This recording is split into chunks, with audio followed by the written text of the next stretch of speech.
Lots of things going on in the news as well. Let's check in with KRQE News 13 anchor Elizabeth Alvarez, who has the morning's headlines. Oh, you look so pretty in yellow. Thank you. I am not complaining about the weather right now either. You know what I think of it? What? Amazing. Oh, it's amazing. Amazing. Now, you have to lean into the microphone. Nearly as good of an impersonation as Nikki. That was rather good though. You just have to lean into the mic a little. Amazing. Yeah. Oh, Brittany. All right, ladies, good morning to you and good morning to you at home. Let's get to your news headlines this morning. The official ballot counting will start this morning in Sandoval County. Hundreds of voters waited for more than 4 hours to cast their ballots on Tuesday because there weren't enough polling sites to accommodate all of them. They tried to give the county's canvassing board a piece of their mind last night, but that didn't go well either. Here's Katie Kim with more. After waiting in line for 3, 4, almost 5 hours to vote on Election Day, Rio Rancho voters were hoping for more than a 15-minute meeting. No public comment. They're blocking us from being able to present information that changes the outcome. The Sandoval County Canvassing Board met tonight, giving Bureau of Elections head Eddie Gutierrez the go-ahead to begin the official counting of ballots. And every ballot will count. In Senate District 9, incumbent Democrat John Sapien is just 139 votes ahead of Republican David Doyle, and only 69 votes separate GOP Paul Pacheco and Democrat Marcy Blaze in a contested House race. I am angry. I am flat angry. That anger stems from this: lines of potential voters snaking around buildings in New Mexico's third largest city. Only 5 voting centers with a total of 15 ballot printing machines were in place to accommodate about 30,000 registered voters. By contrast, heavily Democratic Bernalillo had 10 printing machines, but only a tenth of Rio Rancho's population. I believe it was intentional. Rio Rancho tilts Republican, and many of them think the county's Democratic election officials created this mess on purpose to turn voters away. If people perceive that something is not right, then it's not right. But county officials insist they tried to get more ballot printers, but were denied because of state budget issues. The Secretary of State says that was not the case. We tried to get some answers. Want some sort of explanation as to what happened. Well, you'll get that at the proper time. We didn't get anywhere. Katie Kim, KRQE News 13.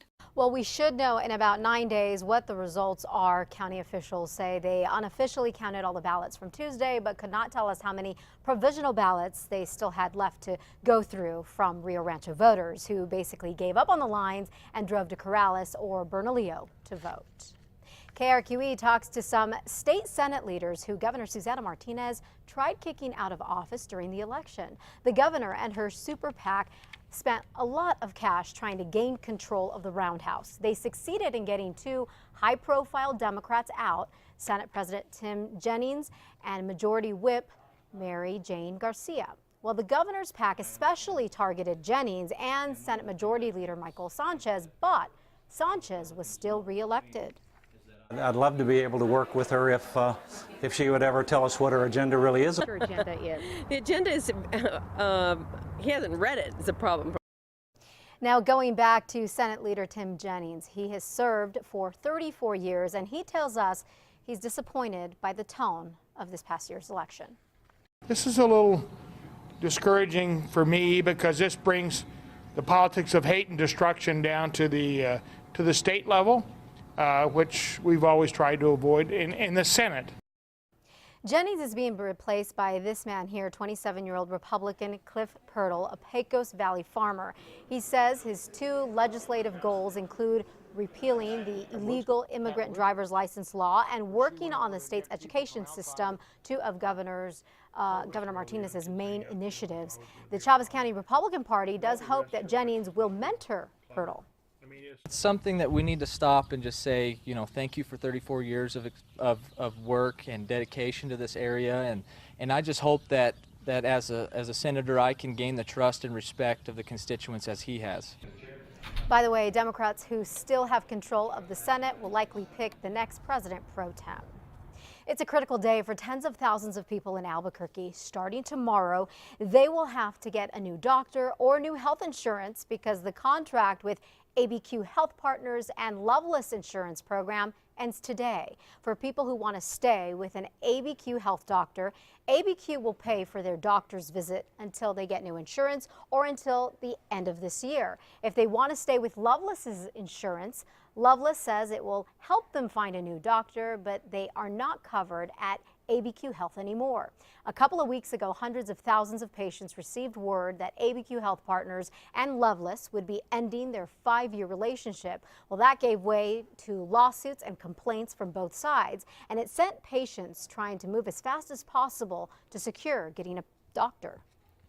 Was a unforeseen thing, yeah, and it's caused some inconvenience, but I'm sure it's going to work out okay in our case. Now, UNM workers who use ABQ Health Partners have already worked out a deal where they can continue to see doctors there even after today's split, and people fighting cancer who have surgery already scheduled can still go to ABQ Health. The next time you head down to the Hard Rock Casino on the Isleta Pueblo, it might not be the Hard Rock Casino. That's because Pueblo leaders say the name isn't bringing in the kind of money they had hoped for, so they're dropping it.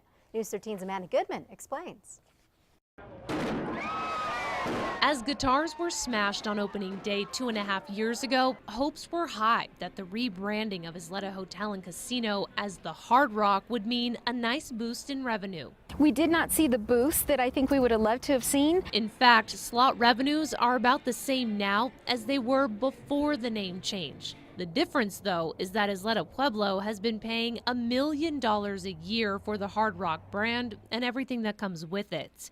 It's money the Pueblo now thinks could be better spent. They made the decision to terminate the contract and move forward with a Isleta branded casino. Tribal leaders are still working out when that will take place. The CEO of the casino and hotel says it could be up to a year before all traces of Hard Rock, from the signs to the memorabilia, are removed. The timing of it all has to be negotiated. In the meantime, she says they're moving forward with plans to get back to their roots as a tribal casino, a move primarily motivated by customer input. Our guests, the feedback has been we loved Isleta.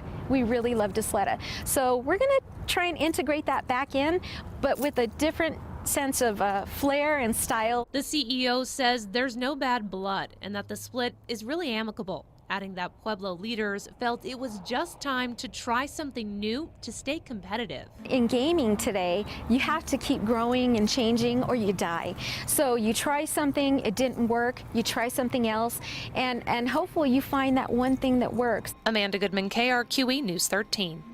Isleta leaders haven't said what the new casino's name or logo will be, but we should know in the next few months as we start to see changes. The Pueblo, by the way, also says that paying for the name rights for the Hard Rock Pavilion, that will have to change as well. And that does it for your news headlines this morning. Be sure to catch Matt, Kristen, and myself every weekday morning on KRQE News 13 beginning at 4:30 a.m. Ladies, I'm going to send it back to you on this Thursday. Thank you, Elizabeth. You're welcome. Thank you You're so welcome.